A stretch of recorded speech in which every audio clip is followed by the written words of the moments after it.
izinkan saya mengucapkan salam. Assalamualaikum warahmatullahi wabarakatuh. Waalaikumsalam warahmatullahi wabarakatuh. Selamat siang, salam sejahtera bagi kita semua yang saya hormati dari KS Bampol Provinsi DKI Jakarta dan Pak Ilham selaku narasumber yang luar biasa tadi. Sebenarnya sebagian dari materi saya sudah diambil beliau.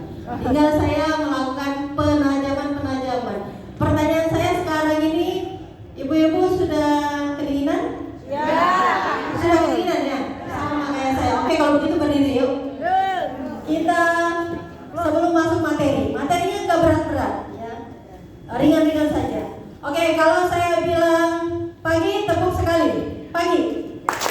Kalau saya bilang siang, tepuk 2 kali. Kalau saya bilang sore, tepuk 3 kali. Kalau saya bilang malam, tepuk setengah. Setengah, nggak usah bunyi ya. Kalau saya bilang halo, jawabannya Hai. hai. Kalau saya bilang hai, Halo. oke, kita tes ya, tes konsentrasi supaya hangat badannya. Oke, pagi, malam, kurang konsentrasi.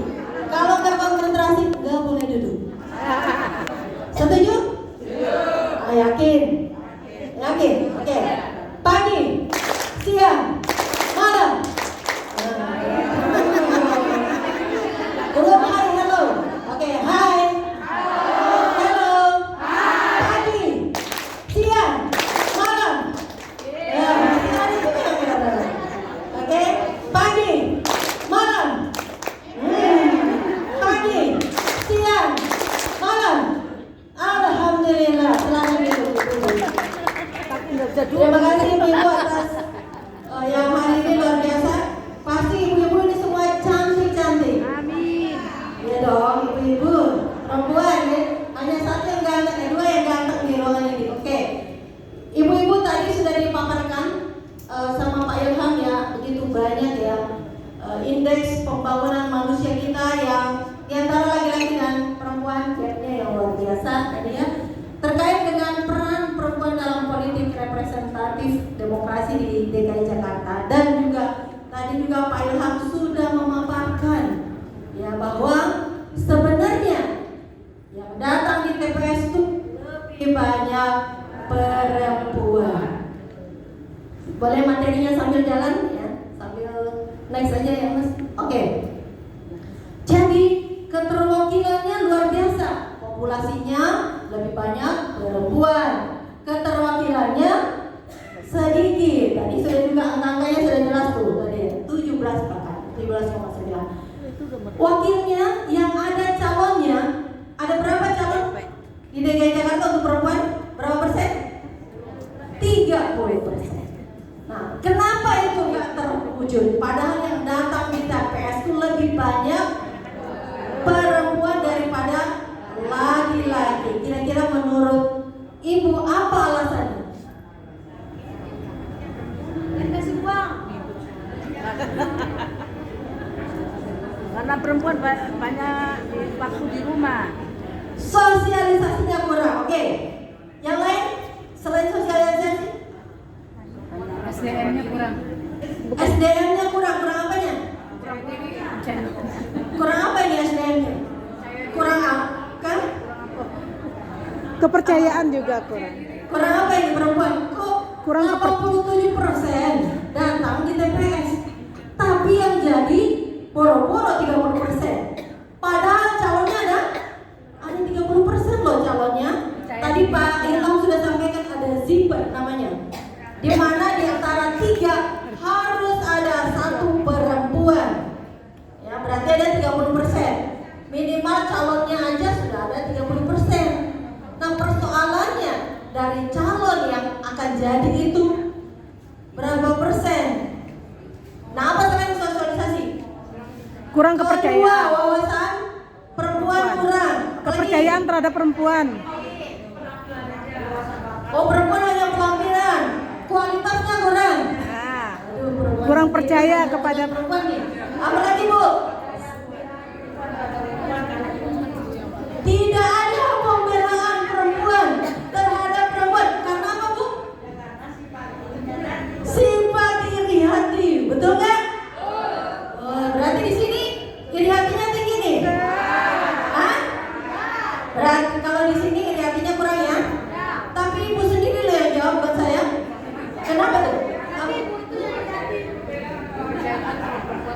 Oke, perbedaan itu kan tadi sudah jelas ya. Perbedaannya perempuan yang datang di TPS itu lebih banyak daripada laki-laki. Tapi kok yang jadi itu laki-lakinya lebih banyak daripada perempuan? Kan itu harus perempuan sendiri yang jawab. Mewakilkan suaminya karena Oh, ada lagi nih. Laki-laki lebih banyak senyum, bener gak sih? Hah? Gak percaya saya, perempuan di sini lebih banyak senyum nih. Hah? yang perempuannya kurang royal Bu. Katanya karena dalam agama Islam harus mendahulukan laki-laki, betul nggak? Maksud sih? Zaman dulu ya. Hah? Zaman dulu ya sekarang. Iya. Zaman sekarang ya. Mendahulukan laki-laki dibanding perempuan. Oke. Orang perempuan sekarang duluan. Budaya patriarki. Saya tanya gini loh, pertanyaannya sederhana. Kenapa sih perempuan datang 87%? Ya, tapi yang naiknya itu lebih besar laki-lakinya. Hah? Kenapa?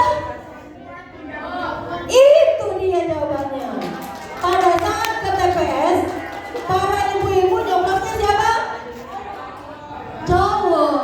Kenapa nyoblosnya cowok? Karena Perempuan. karena apa? Karena ganteng. Cowoknya. Kan begini, kandidatnya itu ada 30% loh.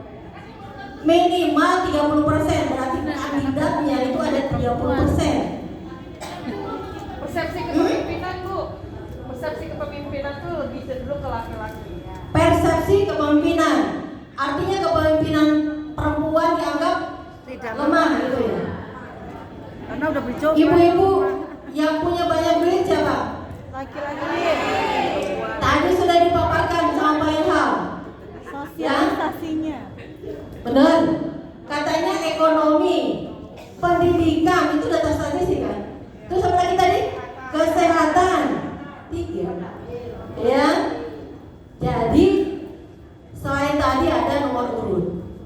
Boleh kita lanjut tadi ya. Jadi keterwakilannya itu data kita. Jadi kalau hari ini kita bangga sebagai perempuan, bangganya itu harus wujudkan di kampung politik. Begitu datang ke TPS, ibu-ibu nyoblos siapa? Perempuan. Yakin? Hah?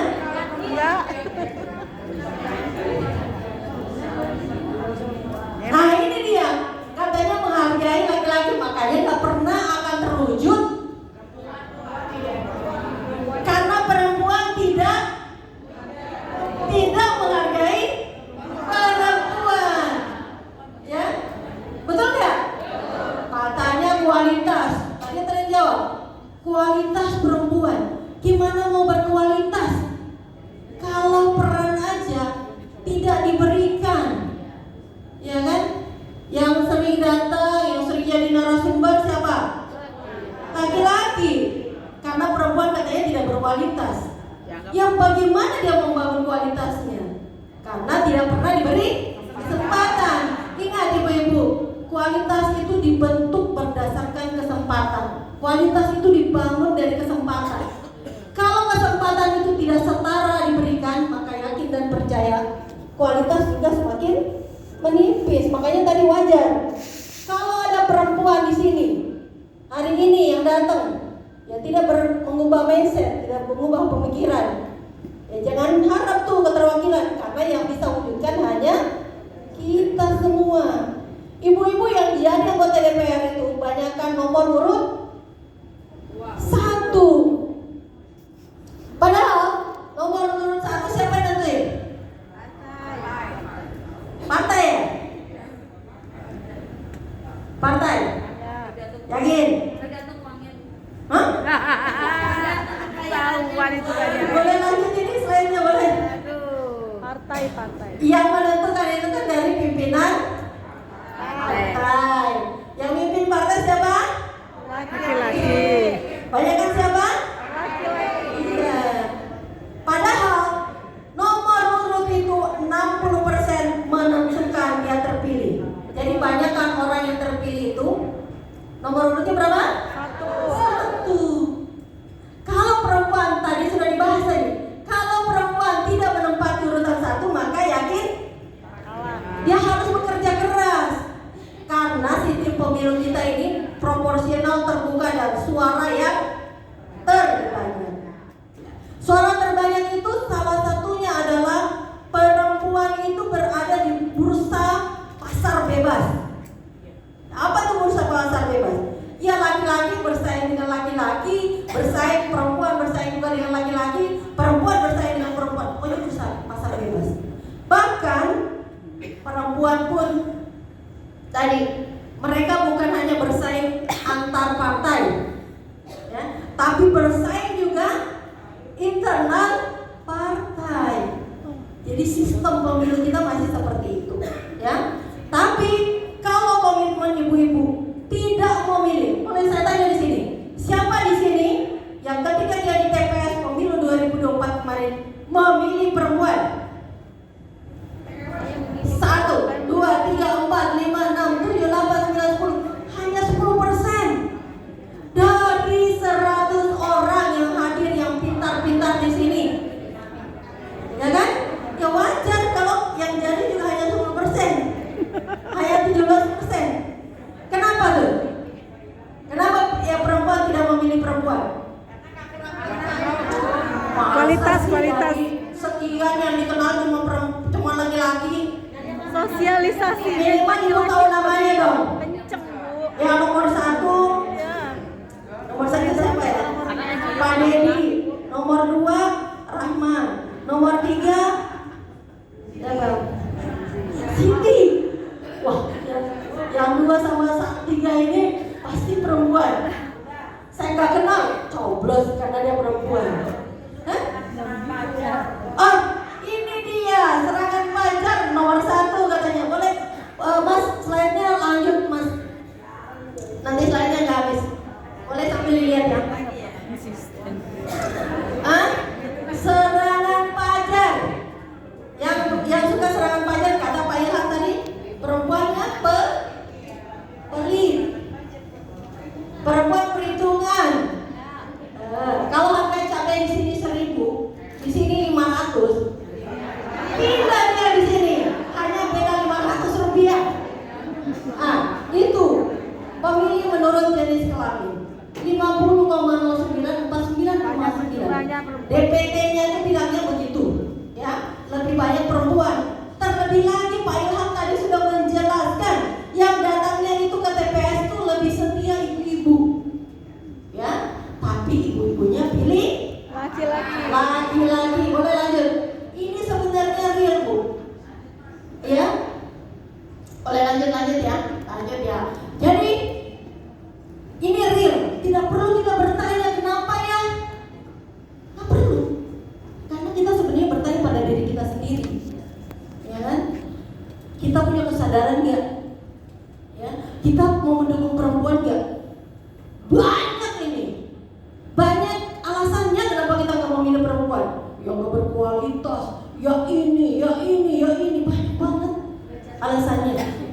Karena sebenarnya kita butuh perempuan mendukung perempuan. Kalau sekadar teori gender sekian gitu ya, kalau teori itu mah kita butuh realnya. Bukan hari ini ibu-ibu pulang dari sini nih, angkatan ketiga gitu ya.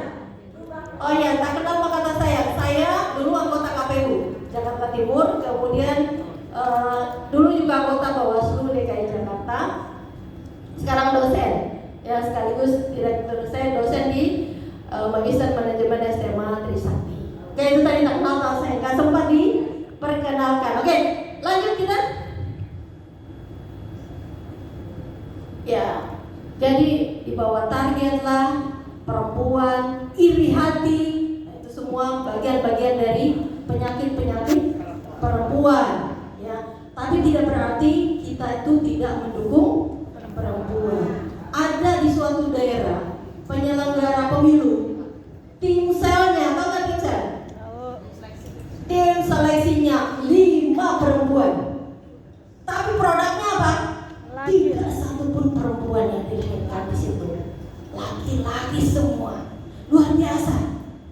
Bahwa apa yang disampaikan Pak Ilham tadi, gender mainstream itu hadir bukan hanya karena dia perempuan, kalau kita milih perempuan, tapi dia berkomitmen gak terhadap perempuan.